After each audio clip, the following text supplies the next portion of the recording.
Greetings, everybody! Welcome once more to the Dracovin Empire. Are you ready to dive back into the world of darkness? Because if you are, we're going to be heading to Egypt today to learn of another craft. One that is still in existence in modern day, though not in very great numbers, and keeps to themselves, so they aren't really involved with the Ascension War. You're ready to learn about them. I will open up a gateway through time, space, the universe, to the world of darkness, where we can go visit us. I am your host and guide, your 10-star Dracovin. You can open up the gate. I can lead you there and keep you safe. Remember, a little bit of a tip. Either, whether you not are over there now, head over to the YouTube side of things, either if you're watching it live or afterwards, over on YouTube, and make sure you're subscribed, you like the video, and hey, let me know what you think of this group. Would you use one for a character? Because certainly I can see there's opportunities for one, both in proper mage, maybe a bit of sorcery. Anyway, the Hem-Ka Sobk await us. Let us go to the portal now. We have arrived. There are a number of books that I would recommend for getting into much more of the mechanical side and a little bit extra details beyond what I'm talking about, especially if you're going to play one, but we're introducing you today. The two books, though, in question, if you're diving deeper, are, of course, the Book of Crafts, and then the Storyteller Companion. I prefer the Storyteller Companion because the Book of Crafts has a little bit more fluff, but it also has a little bit more extra details, and both of them have a kind of mechanical side if you're going to play a Hem-Ka Sobk. Who are the Hem-Ka Sobk? They are a craft of Egyptian sinners turned community-focused assassins in service of Sobk, the crocodile deity. Yes, that is a sentence that I'm saying about it. They have had some connections with things like Mokele and the worship of other various deities beyond Sobk. We'll kind of dive into it today. But they're also known as the Eaters of Sin, the Sunru, which is an anonym for them. And if you're talking about multiples, they're just Hem-Ka. So Hem-Ka Sobk is an individual, Hem-Ka is them as a group. Kind of a little weird there. Let's talk a little bit about their patagram and their beliefs when we kind of talk about that. So, Sobk is important to them. The crocodile, pre-pharaonic deity that was worshipped by a lot of tribes around Lake Fayum, ancient Lake Morris, and the interior of Kam Oba. It's revered as the judge of the dead and the opener of ways, and has gone by a number of other names within their own history. But yes, basically, this ancient deity, also known as the Rager, and a couple other names, is very important to them, is the core aspect of their beliefs, their connections with this deity. Basically, living is a matter of survival, not lust. When the Sunru begins their hunt, it becomes detached, unemotional, a living embodiment of the patient crocodile waiting for its prey. It no longer serving the human god, but a living manifestation of God himself.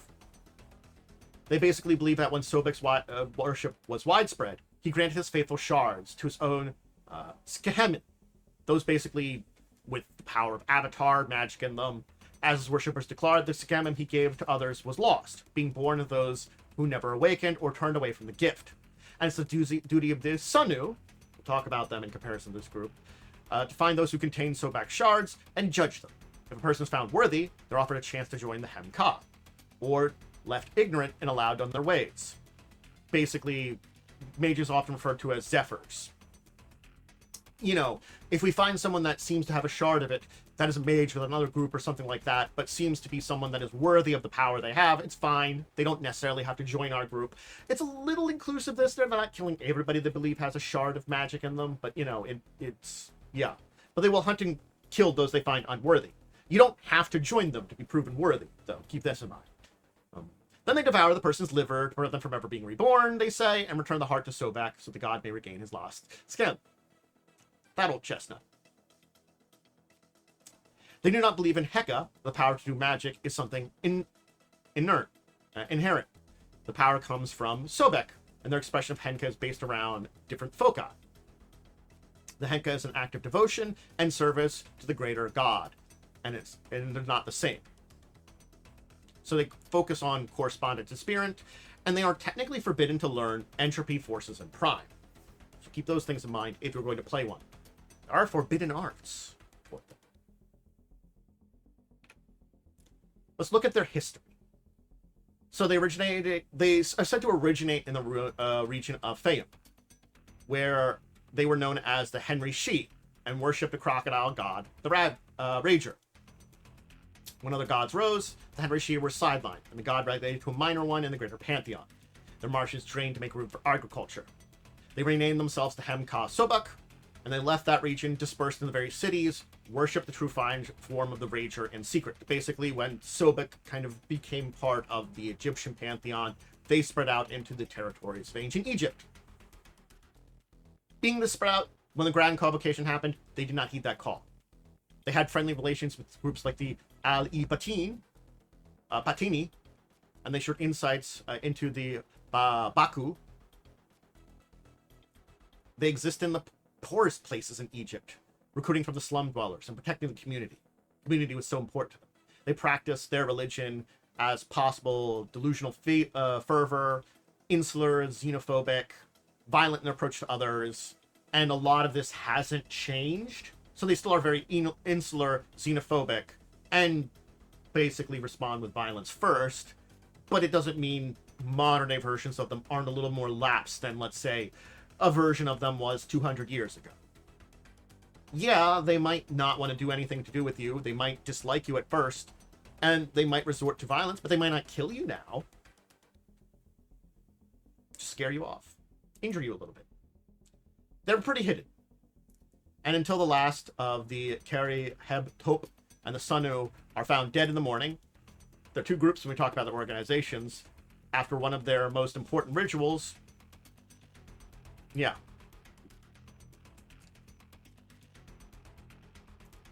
Basically, some members were found twisted as the priest died in intense pains, desiccated, covered in 100 tiny birthmarks. The Kari Hab Asu sealed off the ritual area with magical wards and scant materials at hand. The next night, the seals were broken. Shortly after that, they began demanding some human sacrifice to satisfy Sobek, and few claimed the title of Kari Heb Tep. The Sanu have not reformed the same way, and so some rumors that they have fallen to malevolent forces and joined basically the cult that devours human flesh, one of the mummy groups. So basically, there's been a big uprise, and a bunch of them were dead. Modern day, there are a group of them left, but the assassin side of them, the more awakened side of them, again, I'd say that the one group can have awakened. You know, it's not a necessity, though, for the one side that still remains as worshippers. And yeah, people rumors about them being with, you know, the evil cannibalistic mummies that exist. The Amkat. Amkat. Anyway, let's talk about their two organizations, because there's two different groups. And this is important to talk about. The priests are the first ones. They're basically known as the half-insiders, the Kari Heb Asau. They oftentimes are practitioners of hedge magic, sorcery, and the likes of that. And then there was the more awakened group, the Sobek, the Sunru, following Sobek, the Sunru, were the senior officers of them. We can kind of get both into the group here, but as a whole, they have very loose hierarchy. Doesn't matter if you're man or woman, and police were placed in specific categories. And it was more functioning as a society as they were in power. So these are important things to keep in mind. If we look to the Hem-Ka Sobk and their Kari Heb Asau, yes, that normally had access to sorcery, hedge magic, nothing bad, nothing big and deep into that. There's different paths that they could go on, inferior, healing, herbalism, with different rituals that they might focus on, and they live among the people as priests, leading the community. They have hair, they wear whatever they need, many have regular jobs, income, they will often have families where they will pass their positions onto their sons or daughters, and they have respect inside the community. But they are often thought as lesser priests, because these are not often true mages. In modern times, they do live amongst Cairo, A lot of times within the homeless, helping them scour trash heaps for useful items, teaching the young to survive, healing, dispensing justice. There are some that do reach the ranks of Sanu, but usually these two groups are separate. So that's why when a lot of the Sanu passed away, and a bunch of their own passed away, it was a strange thing. That's why there's this kind of like strange storyline getting into the M20 thing about what's going on with them. Then we have to kind of look to the Sunu. Sunu? I might be mispronouncing any of these things. So these are awakened members of the craft, and they believe that they have to atone for trash atrocities they once committed. Each one dies in their sleep, meets the crocodile god, and offered the choice of eternal destruction or chance to atone. If you wish to atone, you become a Sunu. As repentance, you go bald and become clean-shaven. You cannot marry, you cannot have children, and you may wear only what others give you. And then you live within the community you serve, while not attending the duties to Sobek's hunters. They sharpen their teeth, scar themselves ritually. They basically go very deep into the things there, too. Whatever heinous acts you did during your life, basically you have been judged. And now you are a hunter. You basically hunt those that would harm the community, that would go against Sobek. You know, these are very important things. And the scarring, the various rituals that you go into, is basically connecting you deeper with Sobek and its worship. Understanding those shards, understanding what's going on there. But there you go. That's really all we have in the Hem-Ka Sobk. And yes, in the more recent storylines, they're fairly dead, which I think is an interesting direction to have gone in M20 and, well, beyond the two books I talked about. Because the sheer fact is, I don't think they're necessarily the most difficult group to understand. They're a craft which dates back before ancient Egypt and Africa, became assimilated in ancient Egypt, and then basically just hit among the general populace in that region. Certainly speaking, that's many countries in northern Africa, especially in northeastern Africa, could have had small little groups of Hem-Ka Sobk remaining within them. People that are leftovers from those ancient eras. Is it respectful to the ancient Egyptian beliefs, or to how modern-day Egypt in that region would have evolved? I can't say for sure. Maybe that's why they're kind of visited in a way that kills most of them off. Their priest side, their side more connected with the normal people, still remains. Again, rumors of them dealing with dark forces and cults because the Sunru haven't reformed properly is a thing. But again, it's pretty recent there too, so an awakened individual that's in their group, yeah. And again, they do have members of the Keri Heb-Tep that still survive in this modern day, though there was that entire human sacrifice thing, post that entire thing to basically go through whatever the hell was going on with them. It's information that was never explored, could have been explored in a storyline. It's kind of like leaves things open, and I feel like that's the kind of weird spot to be with them. And I don't know if that's M20 or something before that, and like the later editions, like revised and stuff, like or in the end of the world apocalyptic kind of time periods around the 2000s that this kind of thing would have occurred in. Yeah, it's just one of these things. Is like something happened, we don't know when or what, and they haven't really been explored since then, and we might not get it ever again. Who knows? M20 certainly didn't dive into them because they are such an obscure group. I think that's one of those things when we have these obscure groups, we don't visit them very often. They don't want to deal with the Ascension War. They deal with their things on a local side. So certainly speaking, you could have had a story back when the Sunu were alive for one of them joining with possibly some outsiders to deal with the threat that Sobek believes that they have to take care of. And, it's the enemy of my enemy is my friend, at least maybe temporarily.